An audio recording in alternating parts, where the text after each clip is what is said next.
Hello, thank you for tuning in. Right now we have Representative Green, who might be based right now. Let's watch.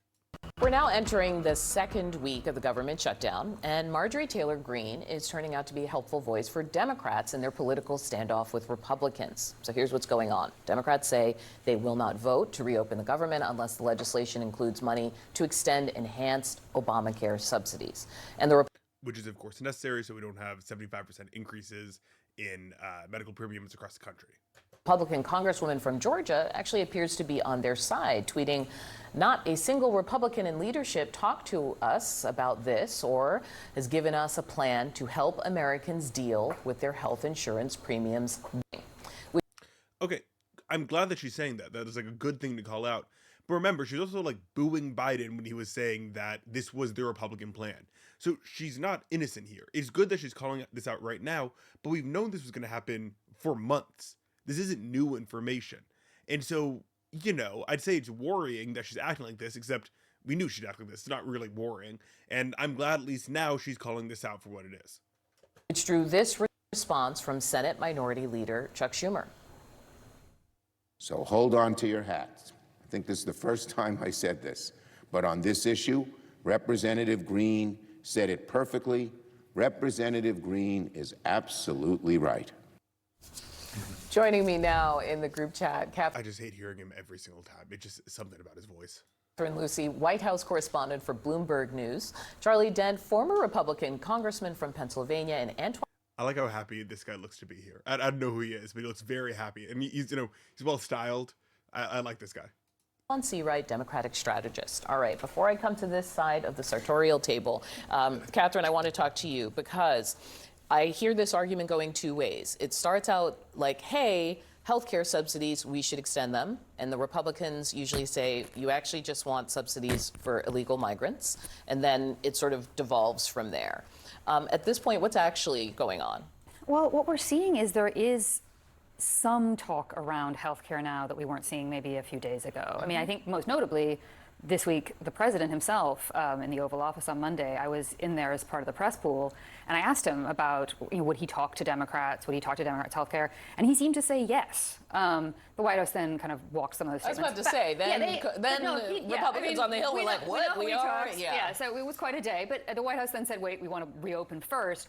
But clearly he was suggesting some openness to this, which I think indicates that they are feeling some pressure to figure out how to resolve this. And we are hearing from some good. That's the normal course of events. There shouldn't be like a surprising thing. There shouldn't be, wow, look how good Trump's being. That's the job, is to negotiate with people. 45%, I mean more at this point, of all days the government's been shut down, of all history, have been during Trump's terms. Because he's a bad deal maker. He's bad at getting stuff done, and he's very bad at getting good stuff done.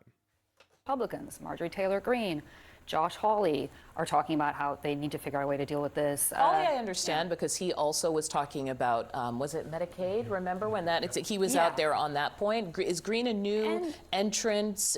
Yeah, there are a few very far-right actors who swing left on some of these issues, or not even necessarily left, because the idea that there's a right and a left that exist and are different from each other is ridiculous. The political spectrum doesn't exist. It's something that we make up, and then we force ourselves into it. Like Josh Hawley and Greene are correct on these issues right now. They're saying, yeah, Republicans shouldn't be killing people. That shouldn't be a right or a left issue. That should be a good policy or a bad policy issue.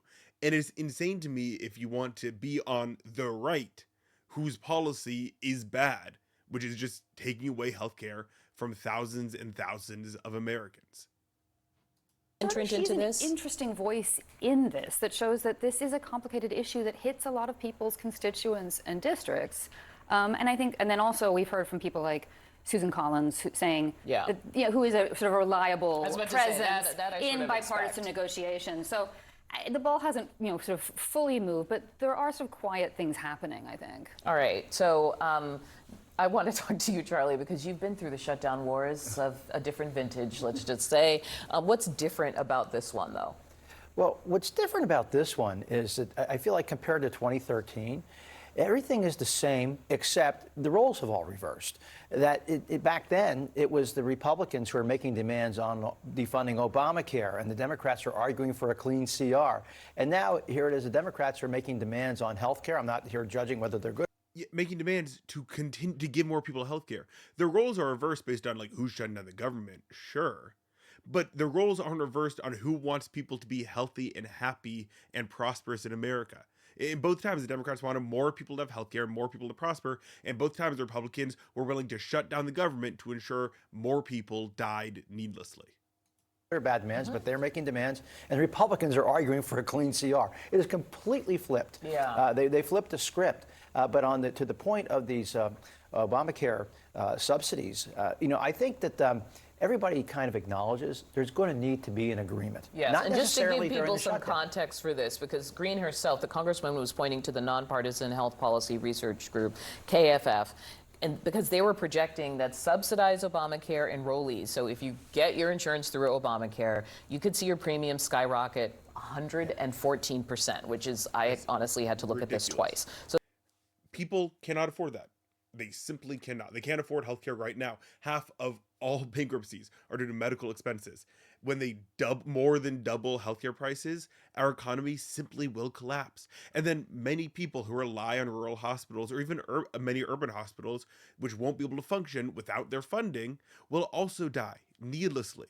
Our economy will fall through the floor, as well as the general health of our community. This does not promote the general welfare of the public. That's why the government is shutting down, because if they were to continue, they would be directly against the general welfare of the public.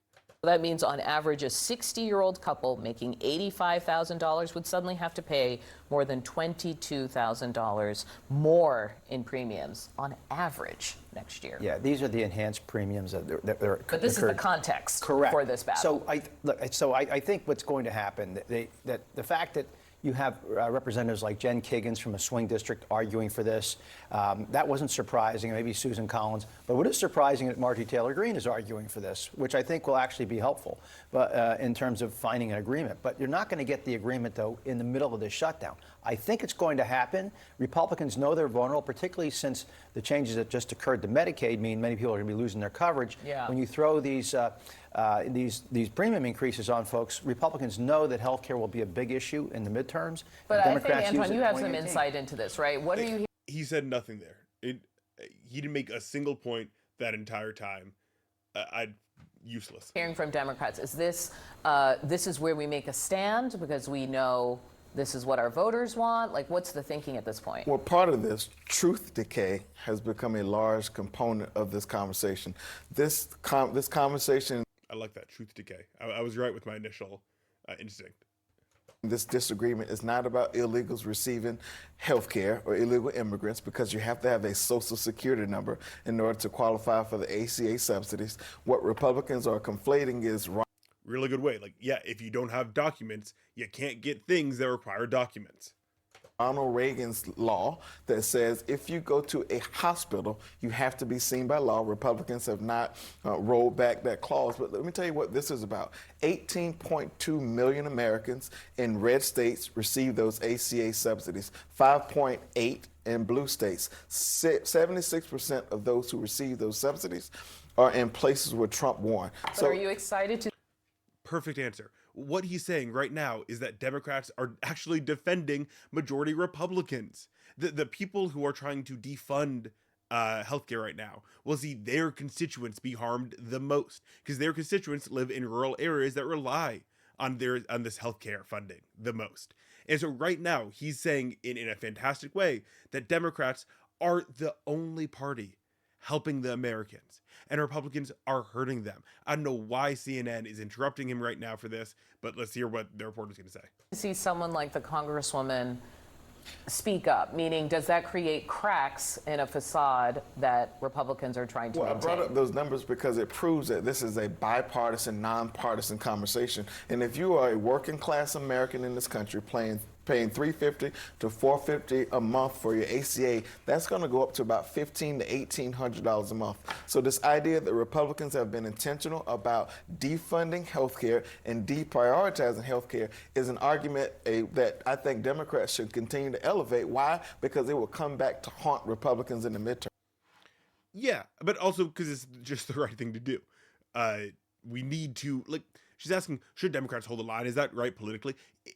It doesn't even matter if it's right politically. It's right morally, and it's right, not politically in the sense of for like politics, but for the sense of policy. Like, it would be bad to let the government have healthcare prices rise by 75 to 114% across the board. That would be a terrible thing to do. And so this isn't a game. This is actual policy. And even if it might look bad for the Democrats to be fighting for the American people, they should do it anyway. Also, it looks good for them to fight for the American people. It sounds like it is. Do you get the sense public sentiment is shifting in the attempt to say who owns this? The shutdown? Yeah. Well, yeah, ordinarily the party making the policy demand typically gets blamed. However, in this era of Trump, with the president himself saying a lot of good can happen in a shutdown, yeah. Russ Vought threatening to run wild and massively lay off federal employees, this could boomerang back on Republicans. But I don't think it already has. I mean, it's not that it could. People blame the Republicans because it's obviously their fault. They're trying to destroy an integral part of the American government to give tax breaks to billionaires, to give already rich people even more of our money by sacrificing our health.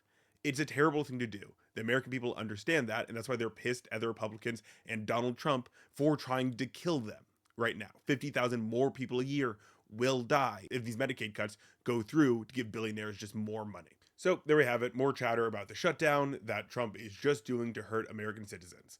If you disagreed with anything I said, please leave a comment. Tell me why. Then please like and subscribe. I'm a small creator, so doing that really, really helps out to get the algorithm to show me to more people. Thanks so much, and have a great day.